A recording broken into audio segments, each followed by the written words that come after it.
El Panteón de los Ugarte. Por Daniel Tubao. 8 de agosto. Mi nueva casa, como yo la quería, resulta inquietante.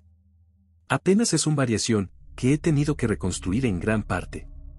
La casa se halla empotrada en la pared de un viejo cementerio abandonado. Aquí me siento bien. Hace más de 300 años que no se usa el cementerio. Sin duda ya nadie se acordará de él, pues su localización, alejado de cualquier pueblo importante, entre valles, montañas y mesetas, hace muy difícil su acceso a cualquier visitante.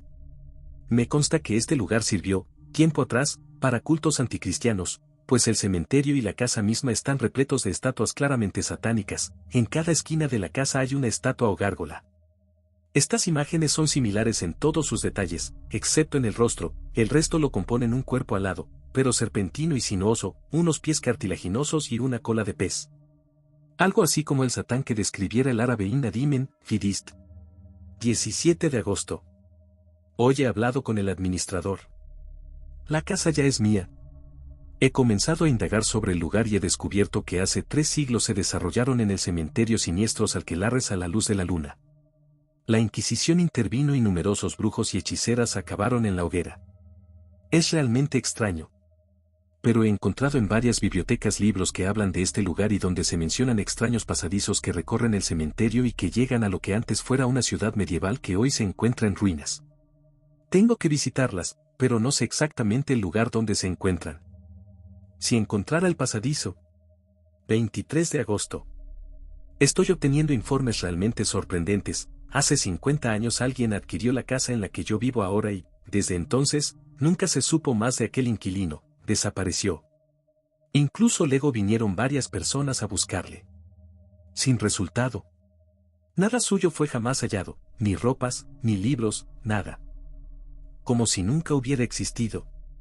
También desapareció su hijo años después. Parece como si una maldición persiguiera a aquella familia, pues nunca se volvió a ver a ningún Ugarte.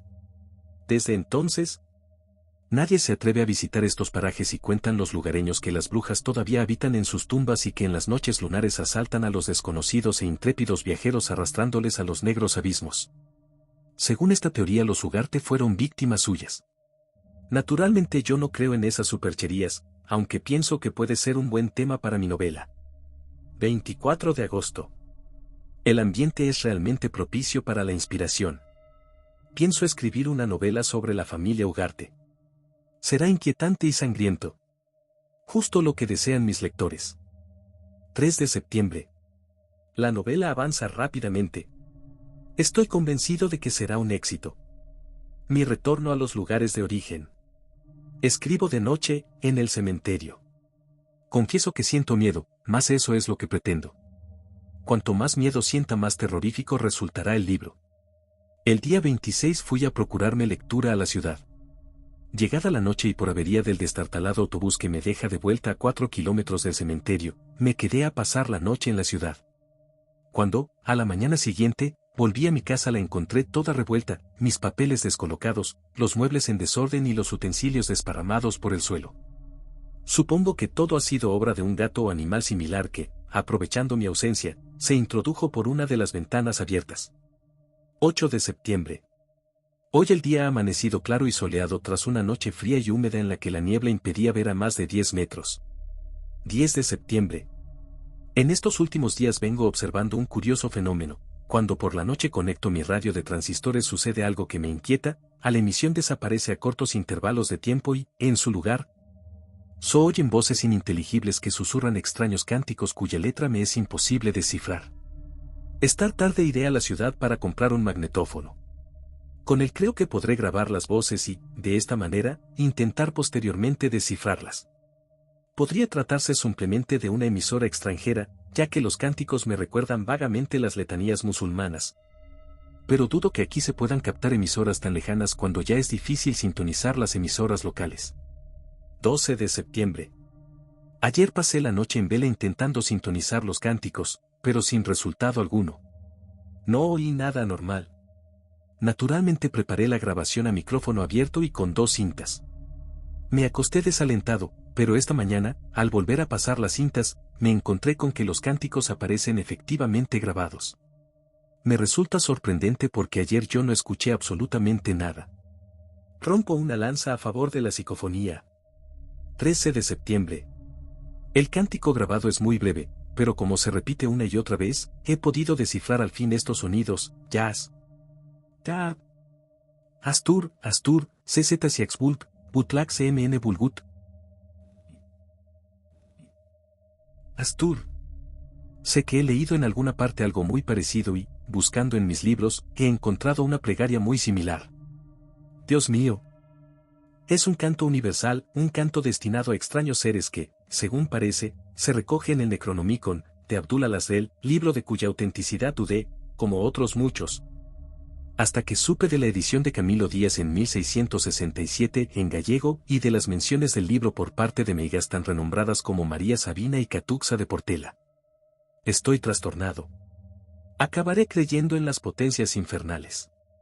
Pero no puedo admitir semejante patraña, es más razonable pensar que soy yo mismo, mi mente, la que ha grabado esas palabras.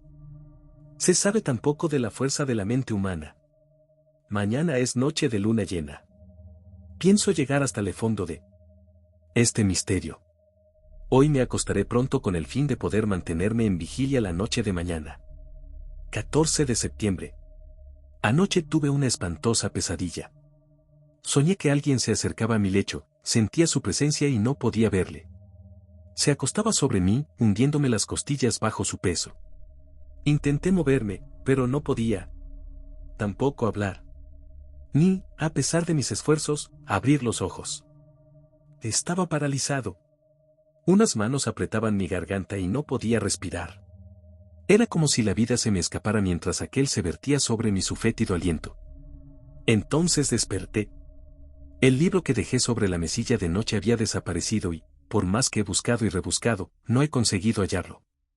Ahora noto como si me siguieran, siento algo detrás de mí, un aliento en la nuca que me hace estremecer, pero, cuando me doy la vuelta, no veo nada ni a nadie detrás de mí. Se acerca la noche.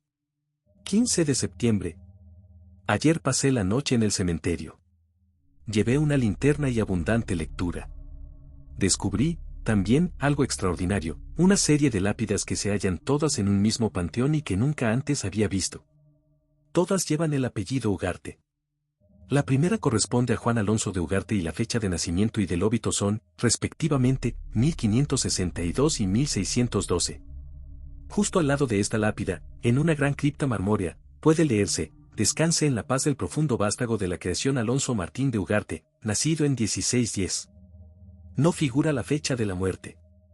La siguiente tumba era de un Ugarte que había vivido de 1640 a 1698 y bajo esta inscripción conmemorativa se leía: ya el polvo es carne.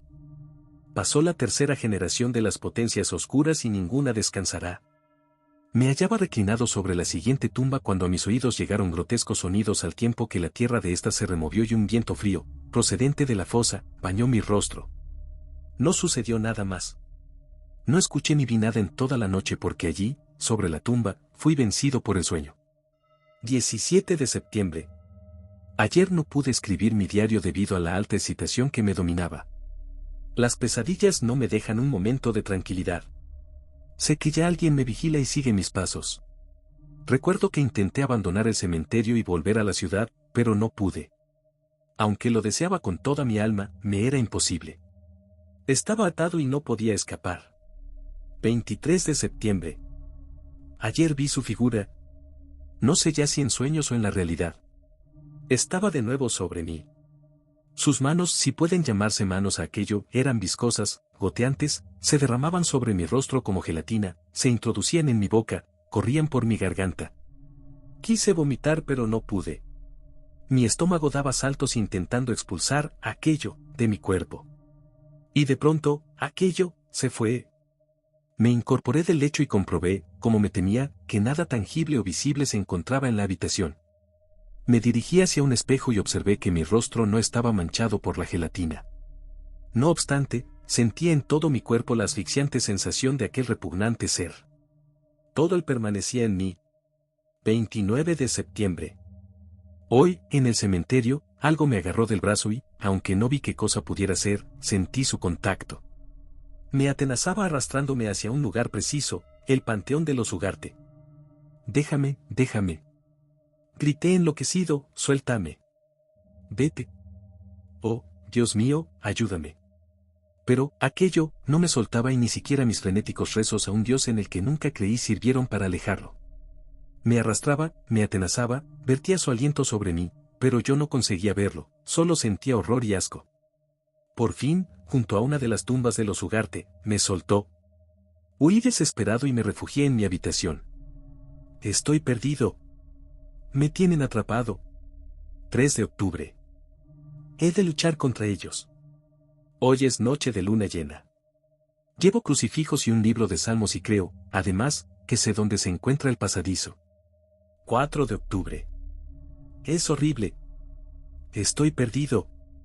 Anoche hice 2 descubrimientos en el cementerio. Las últimas fechas del panteón de los Ugarte son recientes y, desde 1640, está grabado en todas ellas la frase, ya ninguno descansará. También hallé el pasadizo que se encuentra bajo la tumba de Alonso Martín Ugarte. Sus paredes son estrechas y húmedas y, descubrí además, que no es el único pasadizo. Observando por un orificio del muro pude apreciar que, paralelo al que me encontraba, existía otro pasadizo más amplio. Lo intenté, pero no pude acceder a él. Desamparado, me arrastré como pude en busca de la salida, que presumía eran las ruinas de la antigua ciudad, y enseguida noté que, aquello, avanzaba a mis espaldas. Me empujaba con complicidad de amigo y me tocaba con sus heladas manos. Parecía como satisfecho de mi acción. El túnel era interminable. La humedad me calaba hasta los huesos y, aquello, seguía detrás de mí. Cuando volvía la cabeza con la intención de verle el resultado era siempre negativo. No había nada. Nada. No sé el tiempo que transcurrió pero, repentinamente, divisé la luna llena sobre mí y aquello me abandonó. Quedé solo allí, entre las ruinas, y supe que algo terrible iba a suceder aquella noche. Y temblé cuando la luna se mostró en todo su esplendor porque fue entonces cuando innumerables e indescriptibles sombras corrieron entre las ruinas entonando el cántico que tanto me había trastornado. Agazapado tras una columna, y aun a sabiendas de que aquellos seres conocían mi presencia, pude observar a todos los monstruos que ante mí danzaban, deformes, con rostros malignos, alas de murciélago y lenguas de víbora, con pezuñas de macho cabrío, sucios, aceitosos, derramando sus nauseabundas sustancias unos sobre otros. Avanzaron, entonces, 2 figuras encapuchadas y la noche quedó en silencio y nadie se movió. El más algo de los encapuchados murmuró oscuras palabras que fueron coreadas por todos los demás y, volviéndose hacia donde yo me encontraba, exclamó: «¡Cogedle! Satán lo ordena. Él es el que ha de ser sacrificado a los dioses de las estrellas». Escapé por el pasadizo con aquellos seres persiguiéndome y la risa del maligno sacerdote golpeándome el cerebro. Me seguían, me palpaban, me agarraban, me mordían y escupían sobre mí. Mas no querían capturarme, me dejaban escapar, tan solo me torturaban en espera del fin que me estaba reservado. «Dios mío», grité. «Si existes, si hay algo superior a estos demonios, ayúdame. Ayúdame». Me encerré en mi habitación y atranqué puerta y ventanas. Amontoné muebles a modo de parapeto y me armé con hierros y maderos. Estoy enloquecido, quizá ya esté loco. Temo a la noche. Vendrán por mí cuando anochezca, cuando de nuevo huya la luz. No. Santo cielo. No me cogerán. Dios. No puedo controlar mi cuerpo, me manejan. Voy a morir. Asterisco, asterisco, asterisco. Sobre el altar, el cuerpo mutilado de un hombre estaba siendo regado con sangre de cabrito. Tenía los ojos desorbitados, una mueca de horror en su rostro. Horror indecible. Algo imposible de imaginar. El encapuchado más alto invocó una oración demoníaca en un desconocido idioma y murmuró a otro encapuchado: «Hijo mío, la obra que comenzamos hace medio siglo ha llegado a su fin.